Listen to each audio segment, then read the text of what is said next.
Hey everybody, this is Steve, and today is a special day. 6 years ago today, on September 19th, 2013, we released the very first episode of Be the Bee, which was really our first project after we started Y2AM that summer. A lot has happened since then. We've worked on a bunch of video series and podcasts, we've hosted retreats and conferences, we've developed curricula and training courses. And by the grace of God, this work is bearing good fruit. We've received letters from kids who are deepening their relationship with Christ, from parents who are seeing their homes transformed, from young adults who fell away from the church and are now committing themselves to Christ, from converts who are finally finding what they've been looking for in the church. All because somehow God is acting through these videos and podcasts and events. I mean, tens of thousands of people around the world have benefited from this work over the past 6 years. It's so incredible to say out loud that part of me still doesn't fully believe it. Yet, despite all the fruit that this work has borne in people's lives, it's been a really hard journey. We've faced a lot of challenges and demoralizing obstacles, some tough moments that have really shaken us and caused us to question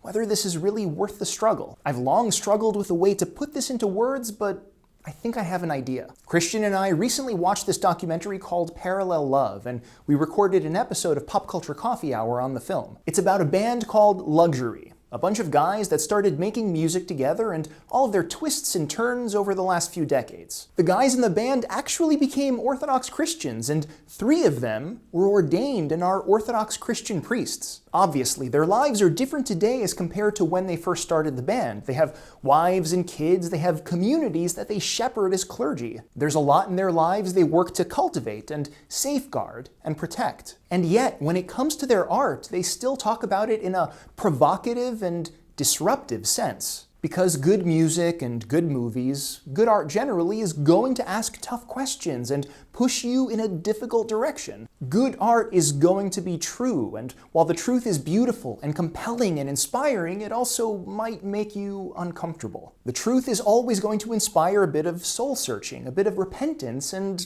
that's hard. Good art is inherently disruptive, and to be blunt, so is good ministry. It's going to push us, to challenge us. It's going to force us to reevaluate our priorities, to wrestle with all the ways we haven't been placing God at the center of our lives. And because it's challenging, good ministry is going to face some challenges. As I look back on the past 6 years, I think that's what we've been doing. We've been asking some difficult questions about why things haven't been working in ministry. We've been having some really open and vulnerable conversations about things people are wrestling with. And we've been taking some creative risks as we preach the gospel in ways that are both faithful and innovative, staying true to what we've received while also realizing that we're here in 21st century America with unique challenges and unique opportunities. If anything, challenges are even more to be expected in the Christian life because we find ourselves on the path to the cross and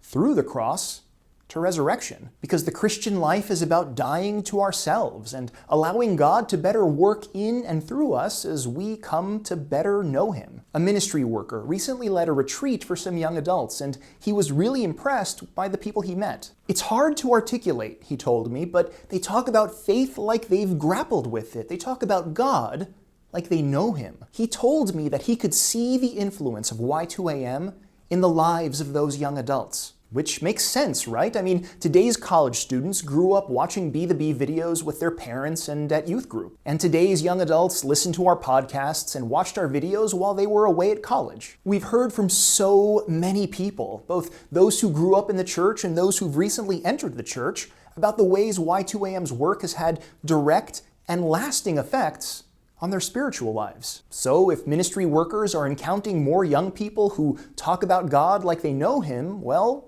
thank God for it. And thank you to everyone that's joined us on this ride the past 6 years. Thanks for praying for us, for using our stuff in your homes and communities, for sharing it with your friends and family. And if you're just getting to learn about us and what we do, welcome. I hope we all get to know God a little better in the next 6 years. Happy anniversary, Y2AM. And as always, remember to be the bee and live orthodoxy.